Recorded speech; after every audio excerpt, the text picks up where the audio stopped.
This morning, I was looking for a message, and it has pleased the Lord that we share together a message titled Destroying the Enemy Called Fear. Destroying the enemy called fear. There are so many enemies as a Christian. The Bible makes us to understand in the book of Genesis, chapter 3, verse 18, that God, soon after Adam and Eve sinned in the Garden of Eden, Genesis 3:18 says that God created enmity between the seed of a man, of a woman, and the seed of a man. So enemies are there. If any person says that he is no enemy, he's a liar. Why? Because the enemy number one is the devil. Now, he was enemy with God. Then through his own mischievous means, he decided to be enemy with human being. Let me tell you, there is no friendship with the devil. There is no friendship with the devil. He's just timing you. If you get a time, it will destroy you. So never think that you can have a friendship and work together with the devil. Devil is our enemy. Now, devil comes in different clothes. Today is coming in a red suit. Tomorrow is coming with a black suit. Next day is coming with a green suit. So devil is just putting the suits. Problems, they are just names. But in the back of what you see is the devil. So it's not this suit that you look unto. We look who is inside the suit. And you find that it's the devil. So this morning, our focus will be to look unto a single enemy that has been a disaster to humanity, and is called fear. Now, there are so many concepts you can see about fear. Fear is a situation whereby you are already on things which are seen or are not seen.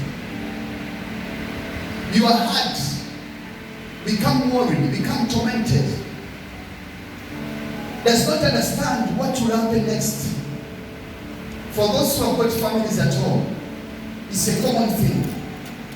Whereby you find whatever money you have, your retro income you set, as days goes toward the middle of the month, the money is ending. And you don't know what to be the next move. And the time is just finished. Your children are coming up and say, we need money for this, for that. And to some people, this is coming. And you don't know what to do. Fear, it comes in form of your needs. Some people, they find whatever they possess, debts, everywhere they've taken loan. So debts become their fear number one. Some people are working. Your employer want to reduce some of the people. We call cost cutting now. Because there are no money because of the disease. So immediately the fear comes in. What will be my next move? What my children will live on? What my family will live on? Fear is there with us. But also sometimes can happen. Today, we know about this disease called corona. Everyone is afraid. People are fearing even to come out of their houses. People are fearing even to go to churches. People are fearing, and fear just grabs people in their hearts. Now this morning, I want you to understand that fear is not from God. Fear is from the devil. If you read the book of John, 1 John chapter 4, verse 18, give us to understand the concept of fear. Can we read together? The book of John chapter 4, verse 18. There is no fear in love, but perfect love drives out fear, because fear has to do with punishment. The one who fears is not made perfect in love. Jesus told us, if you love me, you'll obey my commandment. And here the Bible is saying that if you don't love Jesus, fear will be to you. Your first person to knock your door when you don't love God is fear. Fear about tomorrow. Fear about what's going to happen next. Fear about what will happen to my life. What should I do? But this morning, I want you to know that Jesus Christ not only conquered sin, but he also conquered fear.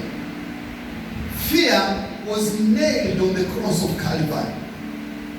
So today, fear no evil. The Lord is my shepherd. I shall not want. God is your provider. As you depend on God daily, every hour, God shall open doors you've never thought of. But always we limit God on what we want him to do in our lives. Why? Because we create fear.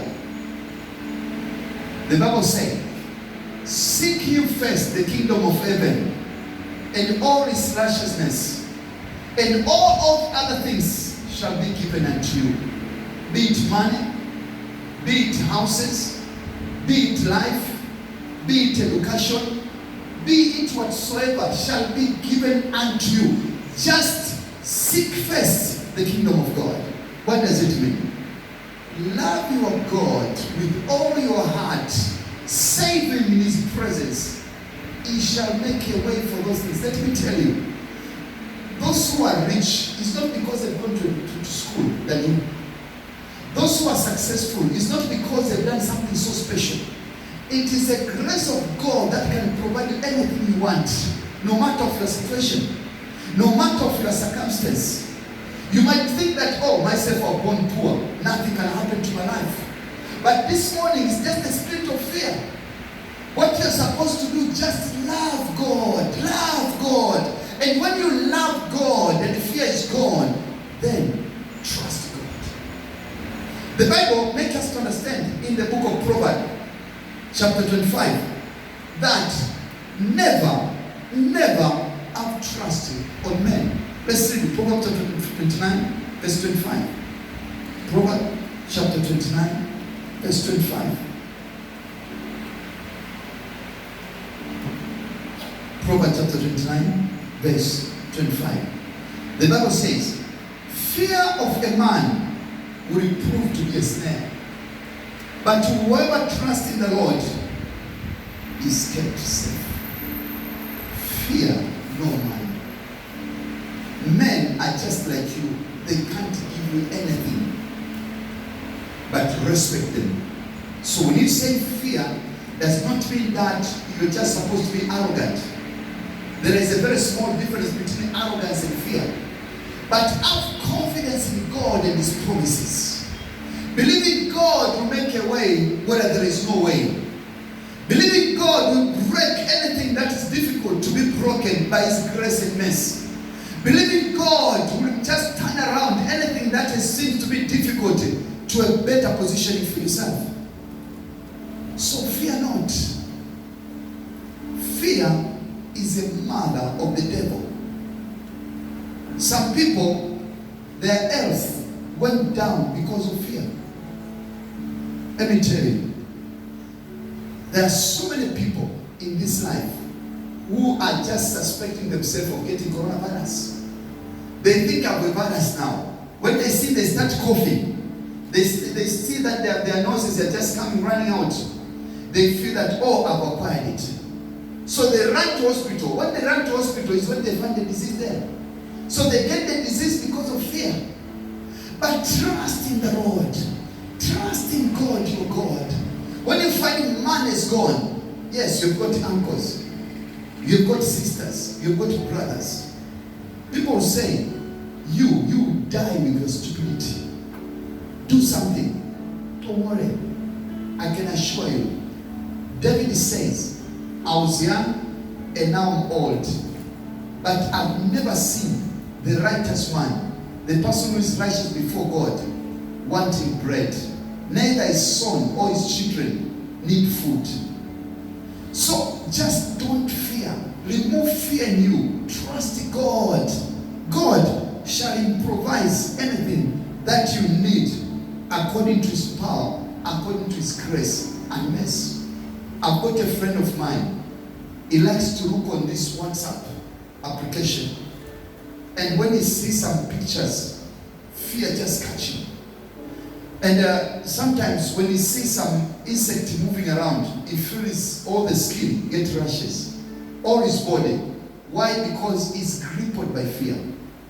They say that many people die of fear than anything else.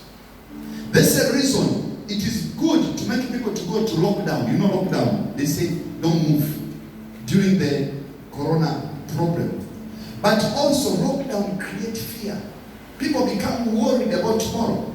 So there are so many people who have died not because of corona, but they died because of fear.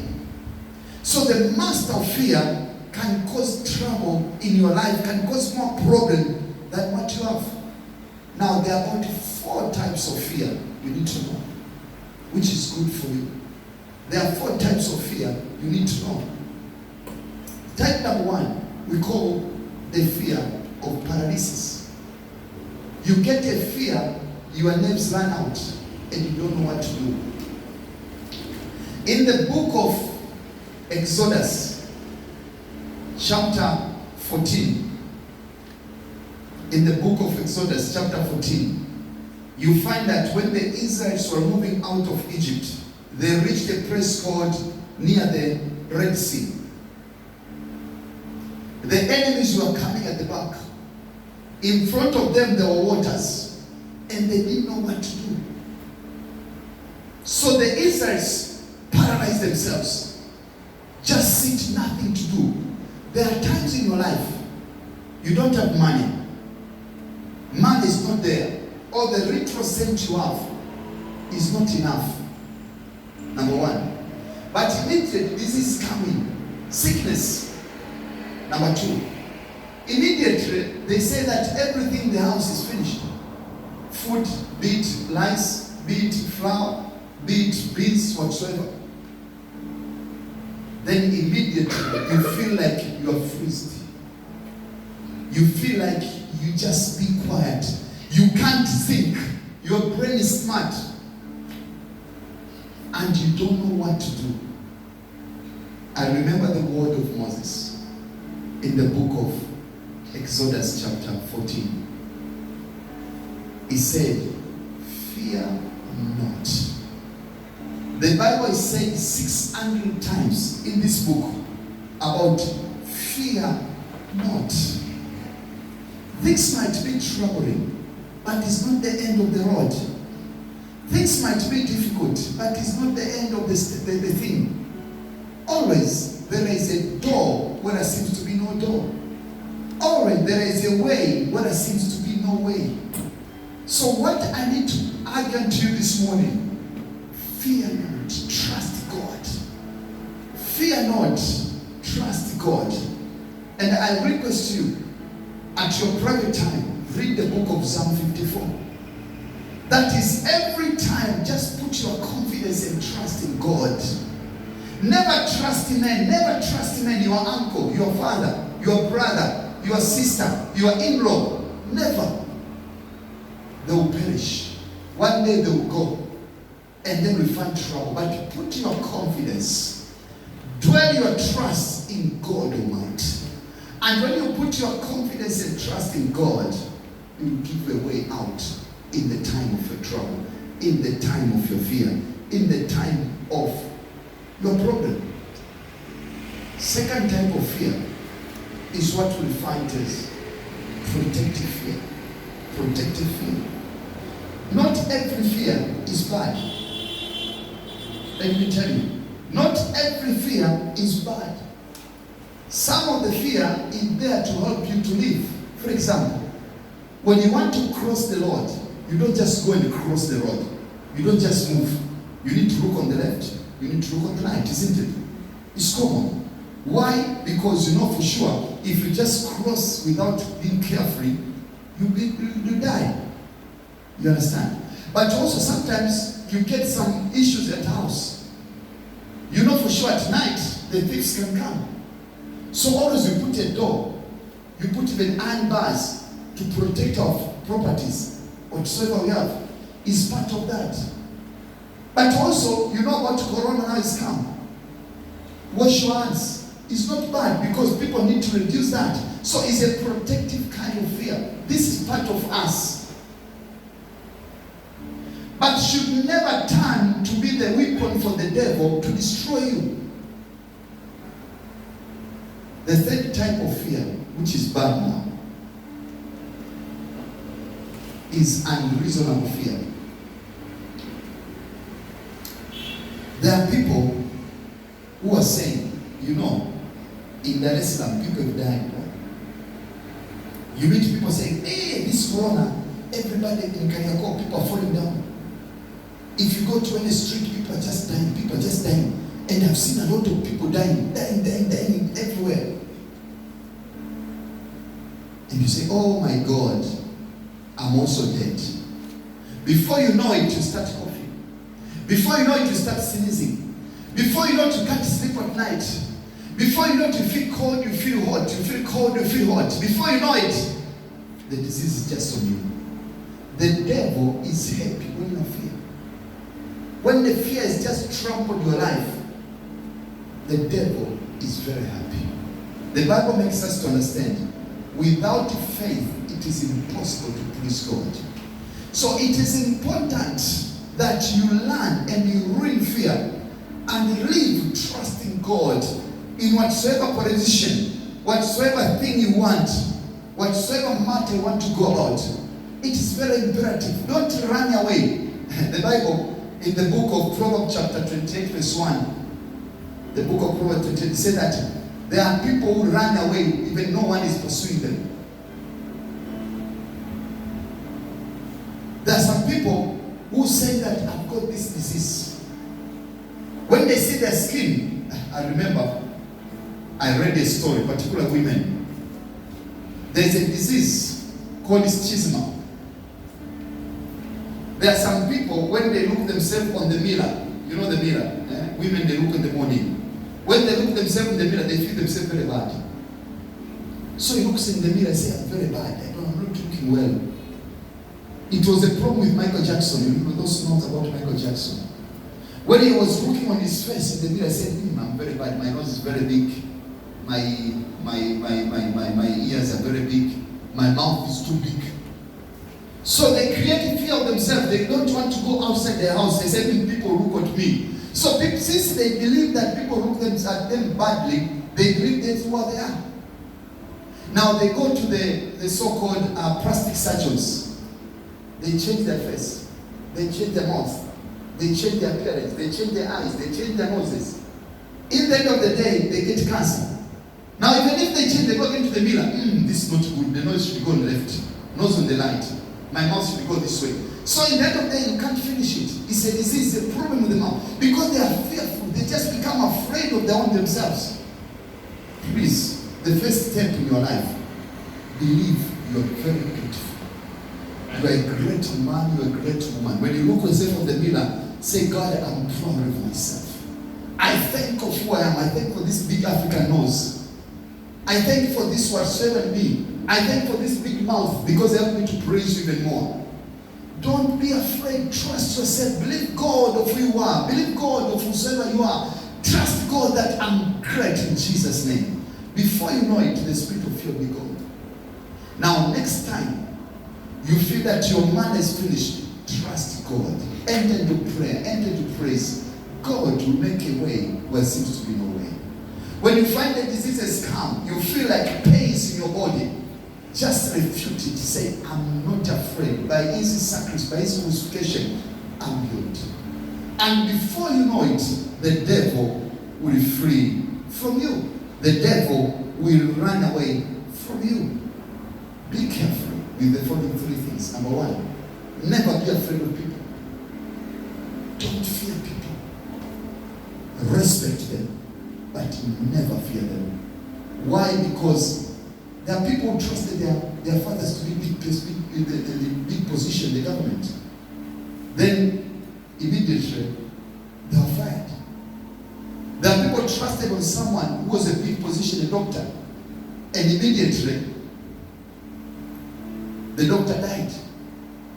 So when you trust a man, you go away and you die with them because you trust the man. Never trust man.